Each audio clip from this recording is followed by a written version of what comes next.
Ugh. Mm. Alright, first day of being level 60. Let's see what I can do. Let's see here. PvP? Yeah, sure, I could do that.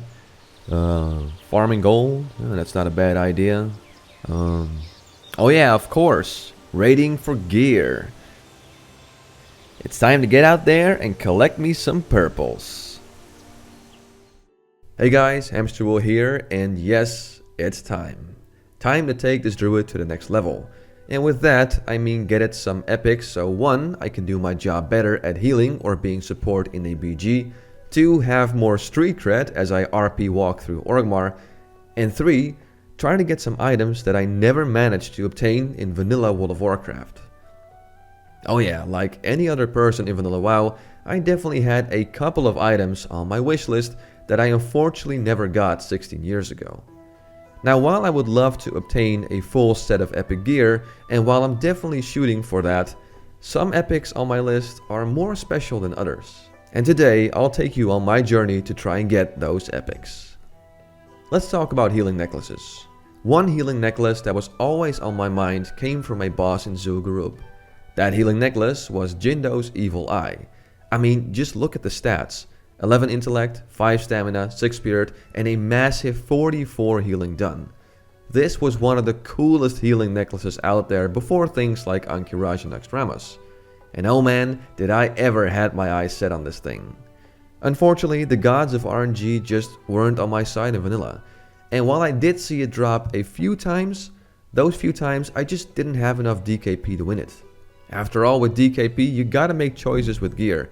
And at that time, I spent my DKP on the Heart of Akar to get that sweet trinket. And that trinket was definitely awesome, but it did mean that unfortunately, I never managed to get the necklace in vanilla WoW. So one night, people were looking for a ZG idle run. I didn't have a whole lot of time left, so a short ZG run for a few bosses seemed like a good solution. And well, an idle run includes killing Jindo, which in return meant a shot for me to get Jindo's Evil Eye. And well, my odds were actually really good. Pretty much everyone in that run was there just for an idol, and their gear was so amazing that they didn't need anything off of Jindo. So whatever dropped was pretty much mine. All I needed was the gods of RNG to bless me with their favor and let that necklace drop. And what happened? Well, let me put it this way. When I entered, I still had a crappy blue necklace and a blue staff from LBRS. And when we killed Jindo, both the eye and the mace dropped. And you guessed it, I got both items. Talk about being blessed by the gods of RNG. 2 amazing healing items that dropped off the same boss that night that I managed to get, which gave me a massive 81 extra healing done. As expected, I couldn't be happier that night, and after 16 years or so, I finally got to write the first item off of my wishlist. So what's next? Well, these leggings, the Storm Rage leg guards. Wait, this is on your wish list? Not the tier 3 leggings or some crazy balanced druid leggings? Well, let me explain. You see, I'm a firm believer that a resto druid looks way better with a kilt. Feral with just regular pants, sure, but a resto druid without a kilt? That's almost sacrilege. And well, for a very long period in vanilla WoW, I was that resto druid strolling around with regular pants, as you can see here. And in my opinion, it looked pretty hideous.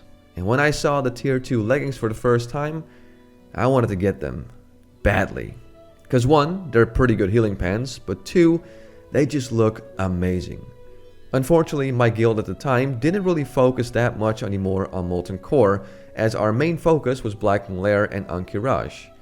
So I went through most of my vanilla career, so to say, not wearing a kilt. And the few times there was a Molten Core guild run, I would sign up. But every time, those damn tier 2 leggings just would not drop. Now luckily, I did manage to finally get the tier 1 chest piece in vanilla WoW, which at least covered up the hideous pants I had. But of course, that was more of a substitute than the actual thing I wanted. And well, now with Classic, I have another shot at getting those pants. So I signed up for an MC Pug raid, and when we got to Ragnaros, I got real excited. This is it. In only a few minutes, I would find out if I could have a shot at getting the pants. But unfortunately that night, they didn't drop. Now I did manage to get the Cenarian gloves and shoulder, so not all was lost and it was a pretty good run. But those leggings, well, maybe next week.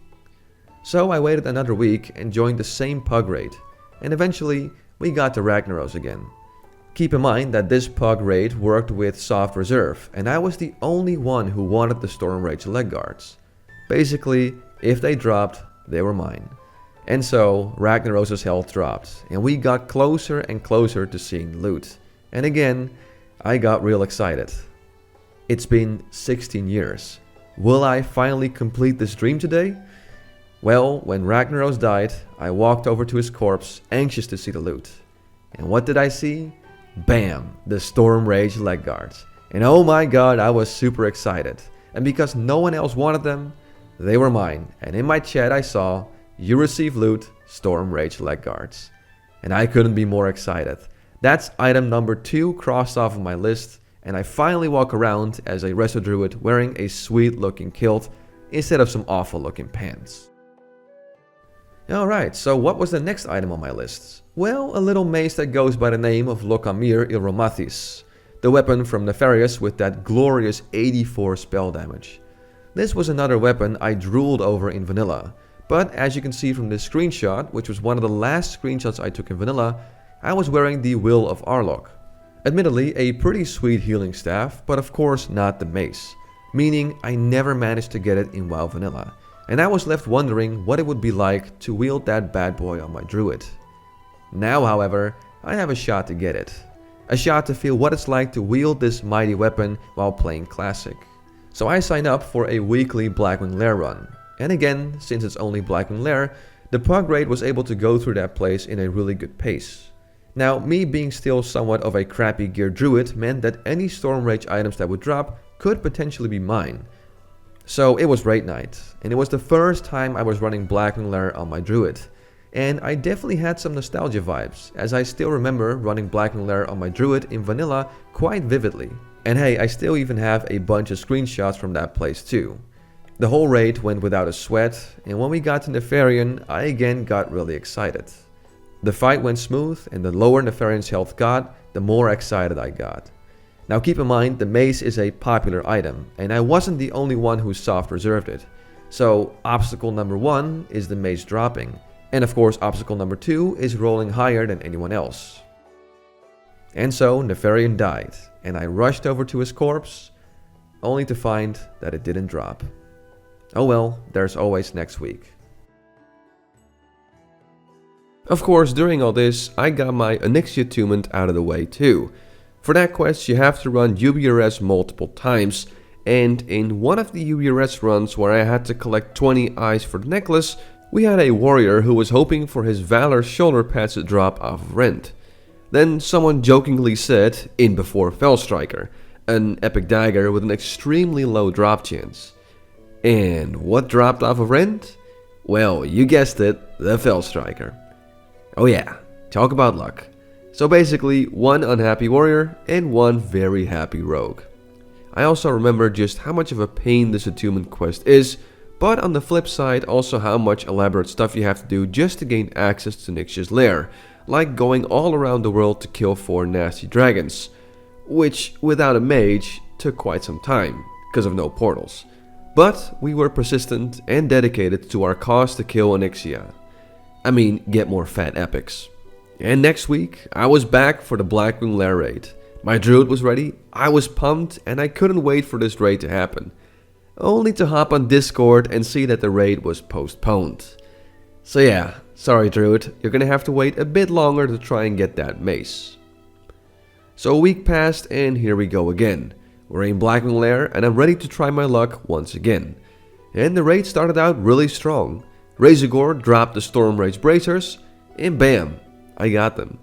Then Broodlord Lashslayer dropped the Storm Rage boots, and bam, I got them. And during the raid, people jokingly said the Rejuvenating Gem and Drake Fang Talisman was gonna drop. Yeah, right, like that's gonna happen during some random Blackwing Lair pug. Yeah! Wow! Holy Nice. shit. Wow. You owe me Actually, 200 gold, by the wow. way. We actually got all 3 trinkets. Yeah, Red, Hilton, come saffron, get not your me. 200. Well, damn. I stand corrected. So with all this loot for me and the boys from 7 who were hosting it, this looked like the blessed run. And in my mind, I started picturing this druid with its fancy new epics alongside that sexy mace. So we got to Nefarium, and the kill went silky smooth. And when he died, I ran to his corpse, and he didn't drop the mace. Again. He did drop the tier though, so all in all, it was a good raid night, but unfortunately, no mace. However, what I did manage to get a few days later was that sweet ZG trinket, which will definitely come in handy during the TBC pre-patch, where I plan on having some fun as a balanced druid. I mean, that initial 204 extra spell damage on pop ain't no joke. And well, for now, I will end the story of my druid here. Because it's been a month or so since I started this video, and God only knows how long it might take before the mace might drop, not to mention me actually winning the role. And considering where I started, I should be very proud of where I ended up. I started with barely 150 bonus healing and a bunch of crappy greens, to a now pretty sweet looking druid with almost 500 bonus healing. My goal of taking this druid to the next level is completed. And yes, not exactly the way I wanted, but hey, that mace from ZG is a nice substitute for now, and at the end of the day, it doesn't matter a whole lot, since it's only a couple of months before Classic moves to TBC, and most of this gear will be replaced in no time at all. But until the Dark Portal opens, I can spend the remaining time in Classic looking the part, being able to do decent healing, and being proud of just how far I've come with this druid. From its humble beginnings, to its adventures in low-level dungeons, to the people I met along the way, to my very first epic, my very first raid, and the dreams and aspirations that lie past the Dark Portal. It's been a great journey so far, and this druid's adventure has only just begun. So, what future dreams and aspirations do I have with this druid?